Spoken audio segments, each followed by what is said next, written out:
Welcome to the newest episode of Beyond the Fame with Jason Fraley. I'm your host, Jason Fraley, picking the brains of the top filmmakers, musicians, and artists of our time. British new wave band A Flock of Seagulls rocks the Fillmore in Silver Spring, Maryland this Saturday night. I spoke to founder and lead singer Mike Score about the band's journey from Liverpool to record iconic hits like I Ran. Hey, Mike Score. Hey, thanks so much for joining us on WTOP in Washington, D.C. Hey, nice to be here. We are talking because your famous band, A Flock of Seagulls, is coming to perform live at the Fillmore in Silver Spring, Maryland on Saturday. So really soon, only a couple days left to get your tickets, everybody. Thank you so much for doing this. No, it's great. I love doing interviews and I love, playing live. So it all kind of goes together. It's part of a package kind of thing. By the way, where are we talking to you now? I know we were trying to pin down a time for this interview. You're probably touring all over the world. So where are we catching you at the moment? I'm in Florida right now, but when we were trying to fit it up before, I was out in the Philippines doing a big, 80s, a retrospective kind of show, a big stadium show out there, which really went down well. And then on the way back, I caught this cold, which is another reason why, we had to put it off for a little bit longer. Give me a day to recover. So, we are going around the world catching colds and playing tunes. And, it's still as much fun now as it ever was. So we don't intend to stop anytime soon. Oh, that's awesome. And this particular gig here in Maryland at the Fillmore in Silver Spring, is it mostly stuff from your newest one, like String Theory, or is it all the greatest hits? Like we're going to get all the hits from over the years. Yeah, you do get about a 50-50 mix. Of course, people come for the hits and we play them what we call future hits, which is some new songs, some songs that have been rearranged and changed differently, and some songs that just sound different because we've been playing them for 40 years and they've evolved into their own arrangements and their own sound. And, instead of having a synth playing that sound, we have a guitar doing it and stuff like that. So right. Some of the older songs are slightly different. There is new songs, and we try and do some of the classics exactly like on the record, because really, if I go to see a band, I want them to do the songs I know exactly as I know them. So that's what we try and do. That's what you pay money to come see them. But I like what you said too. You also play quote future hits. I like that. This just dawned on me. You'll be here December 2nd. Does that mean do you sprinkle in any like cool edgy covers of like or new wave covers of like holiday tunes? Did we get any of that? Any covers? Not from us. No. I didn't think that would be you all. Yeah, I mean, we run into bands that do covers, but I'm a songwriter, so I don't want to play anyone else's songs. I want to play my own stuff, I didn't know if you had any original holiday tunes, but I guess it's not a flock of reindeer, it's Flock of Seagulls. So hey, it could be in a couple of years. Yeah, there you go. Let that idea percolate a little bit. There might be a song in there. Right. Yeah. Hey, well, that's really cool. Well, in addition to plugging the shows, I always love, reminding everyone sort of your origin story. I know you were born in England in 1957, and weren't you like a hairdresser in Liverpool before you got into the whole British new wave scene? Is that right? Yeah, I started out hairdressing, and of course, it was the punk period. So I ended up doing a lot of guys and girls that were in punk bands or, went to punk clubs. So in my hairdressing shop, they'd come in on a Friday after working in an office or something, and they'd be like, punk me up, I'm going out tonight. So a lot of bands started coming in and getting their hair colored and, shaved and stuff like that. So we started to go and see these bands, and seeing the bands, we looked at each other and went, we could do that as well, and so we needed something to fill our downtime. So we started A Flock of Seagulls, and of all the bands we knew, we were the ones that took off, which was very strange because we were copying them, and we went, further than them. I think I think they did it as a hobby, but once we got into it, we were more serious about it. And to get a record deal, I think the record company like you to be kind of serious about what you're doing, because they're going to put a lot of money in behind you. So that was us. We had time, we had the fashion because we were basically in the fashion business, Yeah. and we had the look, we had the sound, and we just took off. So Liverpool is where we're from, and that's probably where we'll end up in a few years' time. I love it. Well, I want to get into the sound in a second, but you mentioned the look, and it kind of ties into the hairdressing thing too, like the iconic look of you guys, and your haircut with that sort of, I don't even, what would you even call it? It kind of it would point up on the sides, but then like it was like a comb down over the front. It was like this really cool, unique look that sort of came to signify that Well, whole British New Wave. yeah, well, when I was a kid, I wanted to be a spaceman, right? So, and looking on TV, spacemen had aerials coming out of their heads. Do Yeah. you remember that?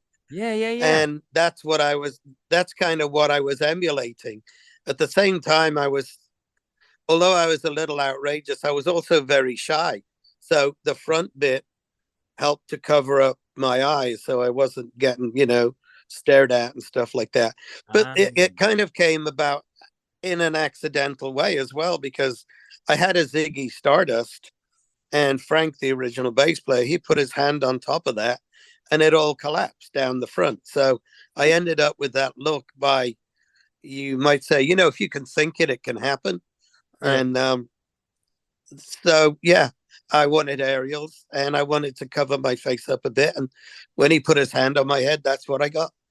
So it was It was a nice it was a accident. David Bowie Ziggy Stardust look at first, and then you just mashed it down. Someone put your hand on your hair. I love Yeah. that. I love Yep. that story, and it stuck because then, like you're saying, then of all the bands you were playing with in Liverpool, you were the ones that took off, and you couldn't change hair at that point because that it was your look now, and you're famous. So there you go. All right, well, let's go into that first self-titled album, A Flock of Seagulls. Of course, it had the Grammy-winning instrumental DNA. Of course. Yeah. Tell me about that really quick. It's two chords, D and A. And that's when we did it, we went two chords DNA. Oh, we just call it DNA because I think DNA was like a big subject in the medical field then. Right. And to us, that's like, man, we're right on top of it here. DNA and a song called DNA. And when it won a Grammy, I basically said, does that mean I'm a lousy singer? Because we didn't get a Grammy for what I sang, Yeah. So, we're gonna give him the Grammy for the one where he didn't sing. That's hilarious. Yeah. Well, that's hey, So that's great. It still speaks to you as a musician. Well, you did sing on the album's biggest hit, which we have to discuss, I Ran, so in parentheses, So Far Away. That is a song that, even kids to this day know because it just pops up everywhere, I think. But back then in 82, the early days of MTV, that thing was tailor-made for that. It was in heavy rotation on. Everyone heard it then. But tell me about tell me about putting that one together, especially the idea to kind of the guitar, that dun, dun, dun, dun, dun, dun, dun, dun, dun, dun. Like I kind of love how it slowly builds. It was really, we had the music, we had the basic rhythm and the chords for that, and then we were looking for a record deal, and we went to a local record label in Liverpool, and they had a picture on the wall of two people running away from a flying saucer, like a 50s kind of photograph, right? So when we went back to rehearse after being there, that was on my mind. So I just started to, develop a story about that picture, because I was like, I'm going to go and ask them for that picture for this song, so that if we wanted to release this, we have a cover, And Right. then they went, no, you can't have it because that's for Teardrop Explodes, who were a big Liverpool band. But it gave us the lyrics, gave the idea for the lyrics to I Ran. And the guitar part, just came from like, okay, we've got a gap here. We need to do something interesting. So let's do the spacey thing and have that just go jang, jang, jang, jang, down the line. Right. And then in other gaps, Paul came up with the little ding, to keep the rhythm to make it feel faster and keep it bouncing. Um, when you're rehearsing and stuff like that happens, you just go, yeah, yeah, that, keep doing that, and the song then kind of writes itself. And I ran just, when we'd finished it, we just said, oh, it sounds great. Let's put it away and work on something else. And we probably forgot it for about 6 months. And then we brought it back again and started really working on it. Wow, wow. And I want to get to your other albums in a second, but one more on that. Like, I mean, I'm sure you do a million of these radio interviews, and that's like the one song everyone wants to talk about because every band has their one big iconic song, you know what I mean?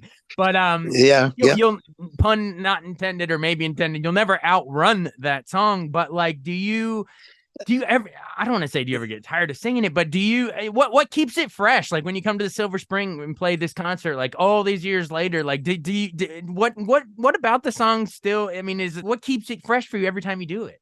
I mean, it doesn't have to be fresh for us. The audience, yeah. They get into it so much that we love playing it for them. You know what I mean? Yeah. It's not a case of, oh, we're doing I Ran. That's fantastic. I Ran as part of our set, and we try to build the set up towards finishing with I Ran, and the audience seem to want it so much that it's almost like a tease at some points, and then we give it to them, and we have so much fun watching them. And sometimes I actually stop singing it and just let them sing it, and that's then you listen, you go back and you go, God, I never thought it would be like this when we wrote it. I mean? Yeah. It brings back a lot of memories over the years when it was written, then when it became a hit. And then, of course, you do get tired of it and you go, what's wrong with my other songs? Why aren't they this big? But then as you get older, you go, we're lucky to have any hits. And, I Ran wasn't the only hit. It was the hit of that period. And then later on, we had a couple of more hits, and we had different hits in different countries.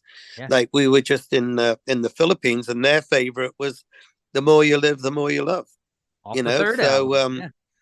Yeah. So to us, it's kind of like everything is exciting for us to give to them, to give to the audience, because their reaction is everything to us. If they just stood there and did nothing, then we'd be like, oh, what have we done wrong? What's not happening, And that's a good point. For you may have played something a million times, but for that one audience member, it could be their first time coming to see you live. So, you know what I mean? So you play the hell out of it every time. Yeah, I mean, we get people that come and they say, I've waited 35 years to come and see you, and and you killed it. It was brilliant. And that's what we want. Absolutely. Well, you mentioned that it wasn't your only hit, and I do want to remind our listeners quickly some of the other ones. I know on the second album, Listen, in '83, you had Wishing, in parentheses, if I had a photograph of you. Was there memories of putting that together, or was there any pressure to follow I Ran? I mean, that was such a huge hit in that first album. Were you guys feeling, oh, we got to follow it up with this, and Wishing came out of that, or was it just more organic? Wishing was a song I wrote.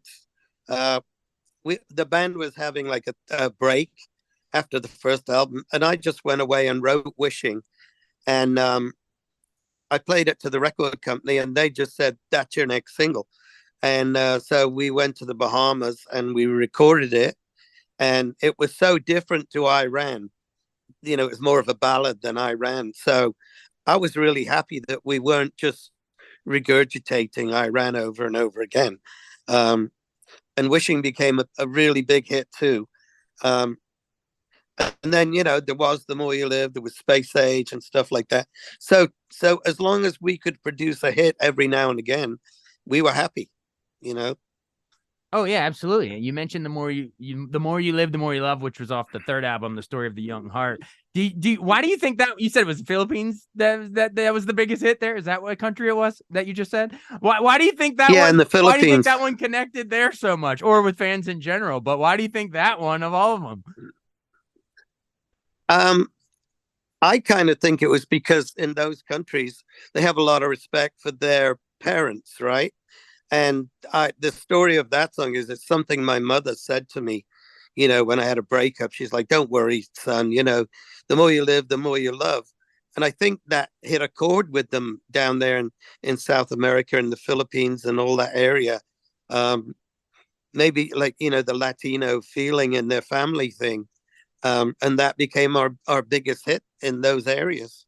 I love it. I love It's it. just I love hearing these stories of what songs connect where. It's great. And you've been generous with your time, yeah. but I do want we need to at least let's finish the chronological bring it up to the present then a little bit, because I guess at that point, I guess what Reynolds departed the band, right? The guitarist Paul Reynolds, and you sort of shook up the lineup for Dream Come True with Who's That Girl and all that, right? Like that was a slightly different lineup before you dissolved the band in like 88. Is that right? um Paul had some problems, that come up on the road. But I think all bands have at least one person in the band that develops some problems. They can't stand the road. They feel like worn out or something like that. Anyway, so Paul, decided he couldn't take it anymore. And he left the band. I was always thinking of what I was going to do next.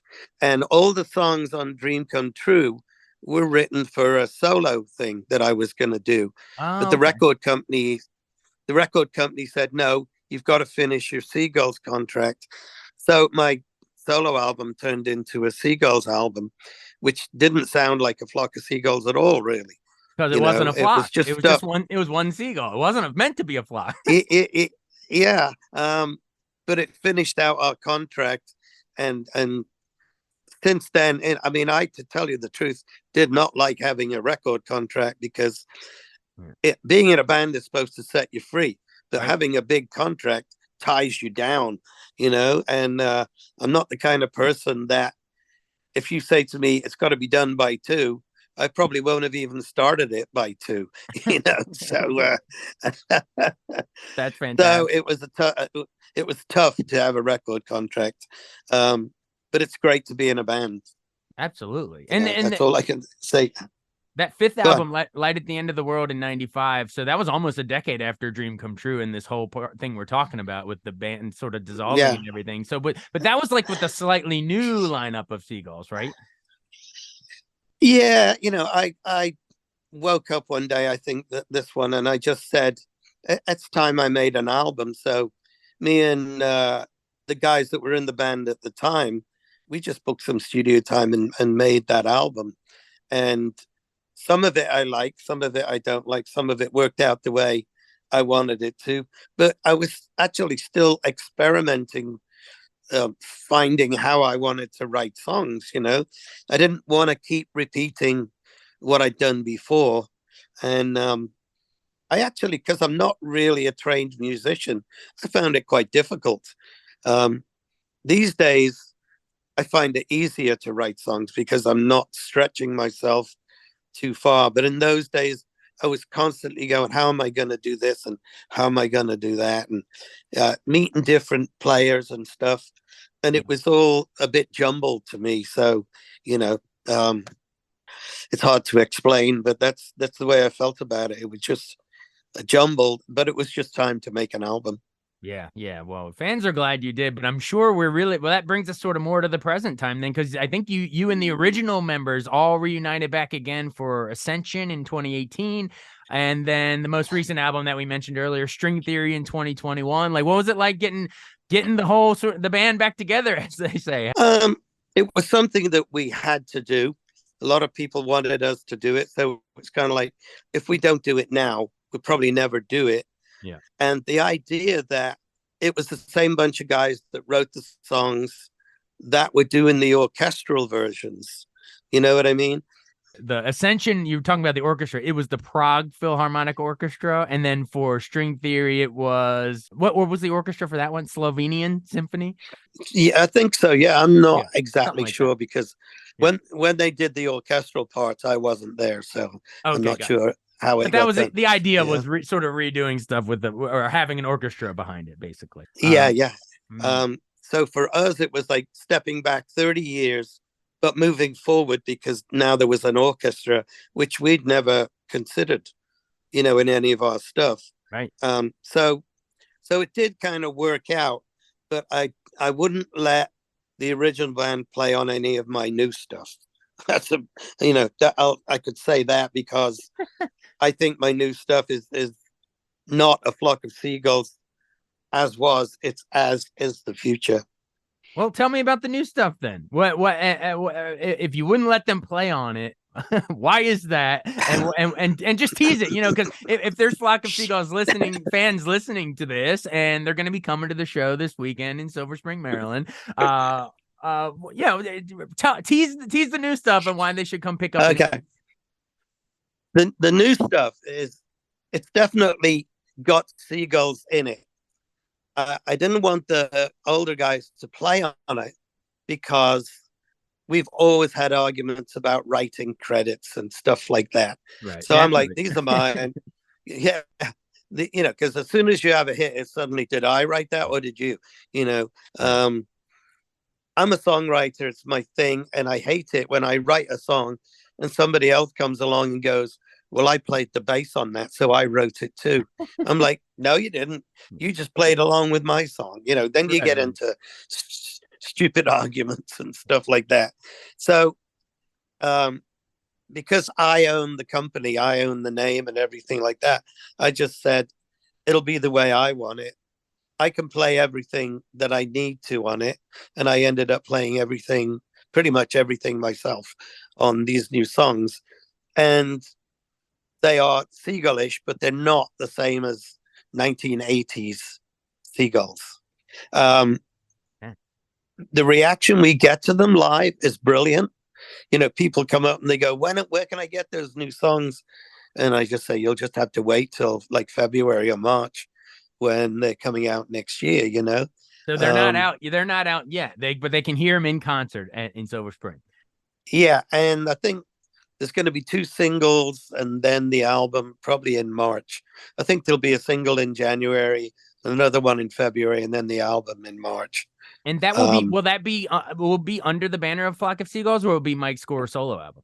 No, it's a Flock of Seagulls. Still Seagulls. Okay. Like cool. I say, I own the whole thing. So right. I can, if I want to use it, I can. Yeah. Same difference. Yeah.